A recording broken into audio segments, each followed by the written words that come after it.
நீங்கள் பார்த்துக் கொண்டிருப்பது நியூஸ் 21 செய்திகள். தமிழ்நாடு செய்திகளை உடனுக்குடன் தெரிந்து கொள்ள நியூஸ் 21 செய்திகளை பாருங்கள். உண்மை, உழைப்பு, உயர்வு. ராணிப்பேட்டை மாவட்டம் கலவை பஜார் பகுதியில் உள்ள எலக்ட்ரிக்கல் ஹார்ட்வேர்ஸ் கடையில் ஏற்பட்ட தீ விபத்தில் தீயை அணைக்க முற்பட்ட போது கடையில் இருந்த சிலிண்டர் வெடித்து விபத்தில் தீயணைப்பு வீரர் 2 பேர் மற்றும் தூய்மை பணியில் ஈடுபட்ட தூய்மை பணியாளர் ஒருவர் உட்பட 6 பேர் பலத்த காயம்பட்டு வாலாஜா அரசு மருத்துவமனையில் சிகிச்சைக்காக அனுமதித்தனர். பழனி கொடைக்கானல் சாலையில் இளநீர் வியாபாரியை மர்ம நபர் சரமாரியாக வெட்டியதில் உயிரிழந்த சம்பவம் அதிர்ச்சியை ஏற்படுத்தியுள்ளது.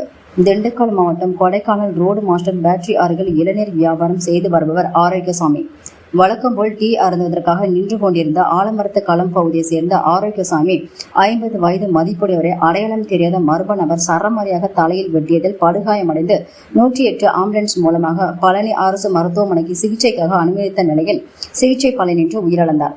உயிரிழந்த ஆரோக்கியசாமி உடலை பிரேத பரிசோதனைக்காக வைக்கப்பட்டுள்ளது. இச்சம்பவம் குறித்து தகவல் அறிந்த சம்பவ இடத்திற்கு வந்த அடிவாரம் காவல்துறையினர் இந்த கொலைக்கான காரணம் குறித்து தீவிர விசாரணை செய்து வருகின்றனர். பழனியில் இளநீர் வியாபாரி மர்ம நபர் வெட்டி கொலை செய்யப்பட்ட சம்பவம் பரபரப்பை ஏற்படுத்தியுள்ளது. சிவகங்கை மாவட்டம் இளையான்குடி ஒன்றியம் ஆலிமுதிரை கிராமத்தில் 2 பெண் குழந்தைகள் நீரில் மூழ்கி இறந்ததை தொடர்ந்து கவனக்குறைவாக செயல்பட்ட ஆசிரியர் பணியிட நீக்கம் செய்யப்பட்டார். அதனைத் தொடர்ந்து தமிழக முதலமைச்சர் மு.க. ஸ்டாலின் பெற்றோர்களுக்கு ஆறுதல் தெரிவிக்கும் விதமாக உடனடியாக நிவாரணத் தொகையாக தலா 3 லட்சம் அறிவித்தார். இதனைத் தொடர்ந்து ஆலிமதுரை வந்த கூட்டுறவுத்துறை அமைச்சர் கே.ஆர். பெரியகருப்பன் பாதிக்கப்பட்ட குடும்பத்தினருக்கு நேரில் ஆறுதல் கூறி தமிழக முதலமைச்சர் அறிவித்த தலா 3 லட்சத்திற்கான காசோலைகளை பாதிக்கப்பட்ட பெற்றோரிடம் வழங்கினார். தனது ஆறுதலை கூறிய அமைச்சர் கே.ஆர். பெரியகருப்பன் தனது சொந்த நிதியிலிருந்து தலா 2 லட்சமும், தொகுதி சட்டமன்ற உறுப்பினர் தமிழரசி ரவிக்குமார் தனது சொந்த நிதியிலிருந்து தலா 1 லட்சமும் ஆக மொத்தம் பாதிக்கப்பட்ட குடும்பங்களுக்கு தலா 6 லட்சம் வீதம் வழங்கப்பட்டு ஆறுதல் கூறினார். அத்துடன் பாதிக்கப்பட்ட குடும்பத்தினருக்கு தகுதிக்கேற்ப அரசு பணி வழங்கப்படும் எனவும் கூறினார். மானாமதுரை சட்டமன்ற உறுப்பினர் தமிழரசி ரவிக்குமார், மாவட்ட ஆட்சித்தலைவர் ஆசா அஜித், மாவட்ட வருவாய் அலுவலர் செல்வசுரபி, வருவாய் கோட்டாட்சியர் விஜயகுமார், இளையான்குடி வட்டாட்சியர் முருகன் ஆகியோரது உடன் இருந்தனர். இந்த நிகழ்ச்சியில் முன்னாள் சட்டமன்ற உறுப்பினர் வடக்கு ஒன்றிய கழக செயலாளர் Suba Mathiyarasan, Manamadurai chairman S. Mariyappan Kennedy, மாவட்ட துணை செயலாளர் சேர்மன் சேங்கை மாறன், திமுக தலைமை பொதுக்குழு உறுப்பினர் அறங்காவலர் ஏ.ஆர். ஜெயமூர்த்தி, ஒன்றிய செயலாளர்கள் செல்வராசன், துரை, ராஜமணி, திருமலை, முத்துராமலிங்கம், பொன்னுச்சாமி, கிராம பொது மக்கள் மற்றும் திமுகவினர் கலந்து கொண்டனர். நியூஸ் 21 செய்திகளுக்காக தினேஷ்குமார். ராசிபுரம் அருகே தனியார் கல்லூரியில் நடைபெற்ற நெகிழியில்லா பசுமை மற்றும் கல்வி திருவிழா. நாமக்கல் மாவட்டம் ராசிபுரம் அருகேயுள்ள வனேந்திரா முத்தாயம்மாள் கலை மற்றும் அறிவியல் கல்லூரியில் உயிரி அறிவியல் கல்வி புலம் சார்பாக நாமக்கல் மாவட்ட தேசிய பசுமைப்படை மற்றும் கொல்லிமலை பல்லுயிர் பாதுகாப்பு அறக்கட்டளையுடன் இணைந்து நெகிழி இல்லா பசுமை மற்றும் கல்வி திருவிழா நடைபெற்றது. இந்த கல்வி திருவிழாவில் கல்லூரியின் செயலாளர் ஆர். முத்துவேல் மற்றும் கலைக்கல்லூரியின் முதல்வர் எஸ்.பி. விஜயகுமார், துணை முதல்வர் முனைவர் ஸ்டெல்லா பேபி ஆகியோர் சிறப்பு விருந்தினர்களாக கலந்து கொண்டு விழாவை தொடங்கி வைத்தனர். இவ்விழாவில் பாரம்பரிய நெல் கண்காட்சி, பாரம்பரிய விதை மற்றும் காய்கறிகள் கண்காட்சி, பிளாஸ்டிக் பொருட்களுக்கு மாற்றுப் பொருள், இயற்கை உயிரி உரங்கள் மற்றும் மூலிகை கண்காட்சி, பள்ளி மற்றும் கல்லூரி மாணவர்களின் அறிவியல் கண்டுபிடிப்புகளுக்கான கண்காட்சி என 150க்கும் மேற்பட்ட அரங்குகள் அமைக்கப்பட்டிருந்தன. இத்திருவிழாவில் 100க்கும் மேற்பட்ட பிற கல்லூரி, பள்ளி மாணவர்கள் மற்றும் பொதுமக்கள் கலந்து கொண்டனர்.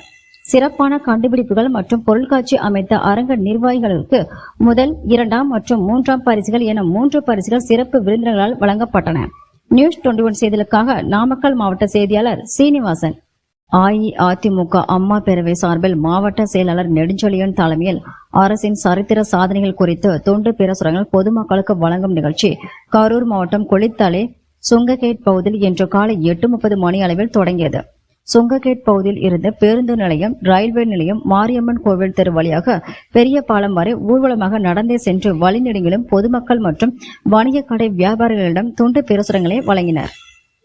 இந்நிகழ்வில் மாவட்ட பிரதிநிதி திருவிக, மாவட்ட மாணவரணி செயலாளர் சரவணன் மற்றும் கொளித்தலை கிழக்கு ஒன்றிய செயலாளர் கருணாகரன், மேற்கு ஒன்றிய செயலாளர் விஜய் விநாயகம், தோகமலை கிழக்கு ஒன்றிய செயலாளர் சந்திரசேகர், தோகமலை மேற்கு ஒன்றிய செயலாளர் ரெங்கசாமி, கிருஷ்ணராயபுரம் ஒன்றிய செயலாளர் இளங்குமரன், கொளித்தலை நகர செயலாளர் மணிகண்டன், மருதூர் பேரூர் செயலாளர் தமிழ்ச்செல்வன், மருதூர் 5வது வார்டு கிளை செயலாளர் பாலகிருஷ்ணன் மற்றும் ஒன்றிய நகர பேரூர் கழக நிர்வாகிகள் பலரும் கலந்து கொண்டு பொதுமக்களிடம் துண்டறிக்கைகளை வழங்கினர். நியூஸ் 21 தமிழ்நாட்டு செய்தியாளர்களுக்காக கரூர் மாவட்ட செய்தியாளர் சதீஷ். கரூர் அருகே சடையம்பட்டியில் கை கால்களை கட்டிக்கொண்டு கிணற்றில் குதித்து தற்கொலை செய்து கொண்ட இறுதியாண்டு என்ஜினியரிங் மாணவரால் பரபரப்பு. கரூர் மாவட்டம் இரும்போதிப்பட்டி பகுதி சடையம்பட்டியை சேர்ந்தவர் கூலி தொழிலாளி சுப்பிரமணியனின் இளைய மகன் அருண், வயது 21. இவர் தொட்டியம் அருகே உள்ள தனியார் இன்ஜினியரிங் கல்லூரியில் மெக்கானிக்கல் இன்ஜினியரிங் பிரிவில் 4ஆம் ஆண்டு படித்து வந்தார். இவரை நேற்று இரவில் இருந்து காணவில்லை என பெற்றோர்கள் மற்றும் உறவினர்கள் தேடி வந்துள்ளனர். இந்த நிலையில் இன்று காலை அருகே உள்ள வெள்ளச்சாமி என்பவர் பாசன கிணற்றுக்கு சென்று பார்த்தபோது அங்கு அவரது காலணிகள் இருப்பதைக் கண்டு அதிர்ச்சி அடைந்த உறவினர்கள் முசிறி தீயணைப்புத் துறையினருக்கு தகவல் தெரிவித்தனர்.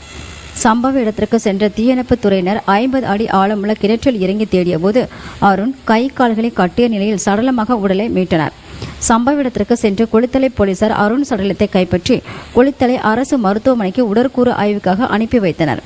சம்பவம் குறித்து குளித்தலை போலீசார் வழக்கு பதிவு செய்து மாணவரின் இறப்பு குறித்து பல்வேறு கோணங்களில் விசாரித்து வருகின்றனர்.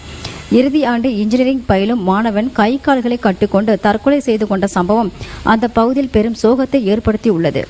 நியூஸ் 21 தமிழ்நாடு செய்திகளுக்காக கரூர் மாவட்ட செய்தியாளர் சதீஷ். கரூர் மாவட்டம் கொளித்தலை நகராட்சிக்குட்பட்ட காடம்பார் கோவிலில் கரூர் மாவட்ட மாசு கட்டுப்பாட்டு வாரியம் மற்றும் கொளித்தலை நகராட்சி இணைந்து நடத்தும் பிளாஸ்டிக் கழிவுகள் சேகரிப்பு நிகழ்ச்சி இன்று நடைபெற்றது.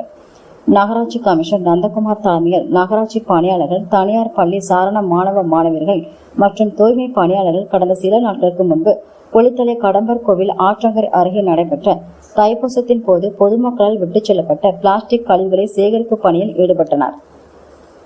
தூய்மை பணியாளர்கள் குப்பைகளை சாக்கு பைகளில் சேகரித்த இடத்தினை தூய்மையாக்கினர்.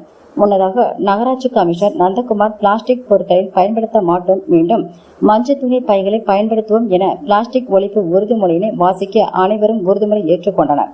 நியூஸ் 21 தமிழ்நாடு செய்திகளுக்காக கரூர் மாவட்ட செய்தியாளர் சதீஷ். இந்தி திணிப்பை எதிர்த்து போராட்டம்.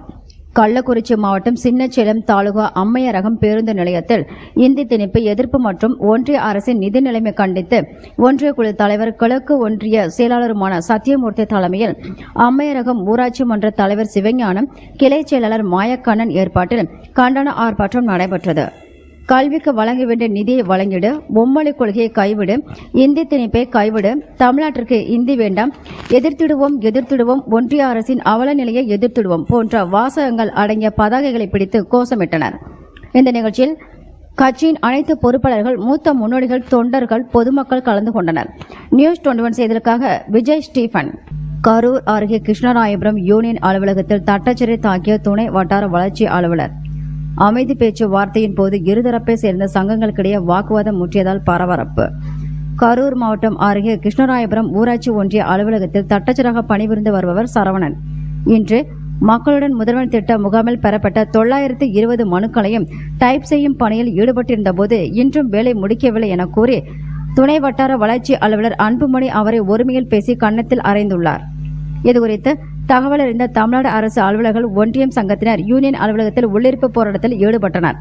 அவர்களுடன் வட்டார வளர்ச்சி அலுவலர்கள் சங்கத்தினர் கிருஷ்ணராயபுரம் யூனியன் அலுவலகத்தில் பேச்சுவார்த்தையில் ஈடுபட்டனர். அப்போது இருதரப்பினருக்கும் இடையே வாக்குவாதம் முற்றிய நிலையில் துணை வட்டார வளர்ச்சி அலுவலர் அன்புமணி யூனியன் அலுவலகம் பின் வழியாக வெளியேறி காருக்குள் ஏறி செல்ல முயன்றபோது அவரை தமிழ்நாடு அரசு அலுவலர்கள் ஒன்றிய சங்கத்தினர் முற்றுகையிட்டும் அவர் மீது உரிய நடவடிக்கை எடுக்கும் வரை நாங்கள் போராட்டத்தை கைவிட மாட்டோம் என்று கூறியதால் இரு சங்கத்தினர் இடையே மோதல் போக்கு உருவாகும் சூழ்நிலை ஏற்பட்டது. இப்போது அங்கிருந்த மாயனூர் போலீசார் அவர்கள் இருவரையும் தடுத்து அமைதியாக கலைந்து செல்லுமாறு அறிவுறுத்தினர்.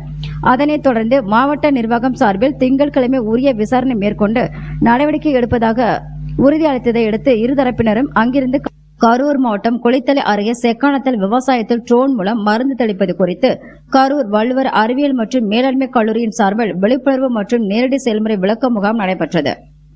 கரூர் வள்ளுவர் அறிவியல் மற்றும் மேலாண்மை கல்லூரியின் இயற்பியல் துறையின் சார்பில் ட்ரோன் மூலம் எவ்வாறு மருந்து தெளிப்பது மற்றும் பிரான் இயக்குதல் குறித்த செயல்முறை விளக்கங்களும் விவசாயிகளுக்கு காண்பிக்கப்பட்டு விவசாயம் கொண்டு ட்ரோனை இயக்குவதற்கான செயல்முறை விளக்கமும் அளிக்கப்பட்டது. மருந்து தெளிப்பதற்கான ட்ரோன் பயன்படுத்துவதன் மூலம் விவசாய உற்பத்தியை பெருக்கியும் கைத்தெளிப்பான் மூலம் ஏக்கருக்கு 120 லிட்டர் தண்ணீரும் 1 லிட்டர் பூச்சிக்கொல்லி மருந்தும் தேவைப்படும் நிலையில் ட்ரோன் மூலம் 10 லிட்டர் தண்ணீரில் 600 மில்லி லிட்டர் பூச்சிக்கொல்லி மருந்து மட்டுமே செலவாகும் எனவும் இதன் மூலம் குறித்த செலவில் குறைந்த நேரத்தில் மருந்து தெளித்து ஆட்களின் பற்றாக்குறை சரி செய்ய முடியும் எனவும் வளர்ந்து வரும் அறிவியல் தொழில்நுட்பத்திற்கு ஏற்ப விவசாயத்திற்கு ஆட்கள் பற்றாக்குறை மட்டுமே செலவினங்களை குறைக்கும் பொருட்டு கரூர் வள்ளுவர் அறிவியல் மற்றும் மேலாண்மை கல்லூரியின் சார்பில் நவீன் டிரான் மூலம் பூச்சிக்கொல்லி களைக்கொல்லி மருந்துகளை களைப்பதற்காக கிராம பகுதியில் உள்ள விவசாயிகளுக்கு செயல்முறை விளக்கம் அளிக்க இந்நிகழ்ச்சியை ஏற்பாடு செய்துள்ளதாகவும் விவசாயிகளுக்கு குறைந்த செலவில் ட்ரோன் மூலம் பூச்சிக்கொல்லி மருந்து தெளிப்பதற்கு தங்கள் மூலமாக ஏற்பாடு செய்ய தருவதாகவும் கல்லூரி தாளர் செங்குட்டுவன் தெரிவித்தார். நியூஸ் 21 தமிழ்நாடு செய்திகளுக்காக கரூர் மாவட்ட செய்தியாளர் சதீஷ். விழுப்புரம் மாவட்டம் மேல் மானையனூர் ஒன்றியம் அவலூர்பேட்டை ஊராட்சியில் நமக்கு நாம திட்டத்தின் கீழ் பஜார் வீதியில் 50 லட்சம் ரூபாய் மதிப்பீட்டில் புதிய சிமெண்ட் சாலை அமைக்கும் பணியும், ஊராட்சி பொது நிதியில் ரூபாய் 6 லட்சம் மதிப்பீட்டில் புதிய உயர் கோபுர மின் விளக்குகள் டாக்டர் அம்பேத்கர் நகரில் நபார்டு திட்டத்தின் கீழ் ரூபாய் 18.42 லட்சம் மதிப்பீட்டில் 30,000 லிட்டர் கொள்ளளவு கொண்ட மேல்நிலை நீர்த்தேக்க தொட்டி ஆகியவை கட்டி முடிக்கப்பட்டு அதன் திறப்பு விழா நிகழ்ச்சிகள் நடைபெற்றது. நிகழ்ச்சிக்கு வட்டார கல்வி குழு தலைவர் நெடுஞ்செழியன் தலைமையில் நடைபெற்ற நிகழ்ச்சியில் முன்னாள் அமைச்சரும் செஞ்சி தொகுதி சட்டமன்ற உறுப்பினரும் செஞ்சி மஸ்தான் கலந்து கொண்டு ரூபாய் 74.42 லட்சம் மதிப்பீட்டில் கட்டி முடிக்கப்பட்ட மேல்நிலை நீர்த்தேக்க தொட்டி, உயர்மின் கோபுர விளக்கு, சிமெண்ட் சாலை ஆகியவற்றை மக்கள் பயன்பாட்டிற்கு திறந்து வைத்து சிறப்புரையாற்றினார். நிகழ்ச்சியில் மேல்மலையனூர் மேற்கு ஒன்றிய செயலாளர் சாந்தி சுப்பிரமணியன், மாவட்ட கவுன்சிலர் செல்விராம சரவணன், ஒன்றிய கவுன்சிலர் ஷாஜின் அர்ஷத், ஊராட்சி மன்ற தலைவர் செல்வம், ஊராட்சி மன்ற துணைத் தலைவர் சரோஜா ஐயப்பன், நிர்வாகிகள், பொதுமக்கள் உள்ளிட்டோர் கலந்து கொண்டனர். நியூஸ் 21 செய்திகளுக்காக ராஜமணி.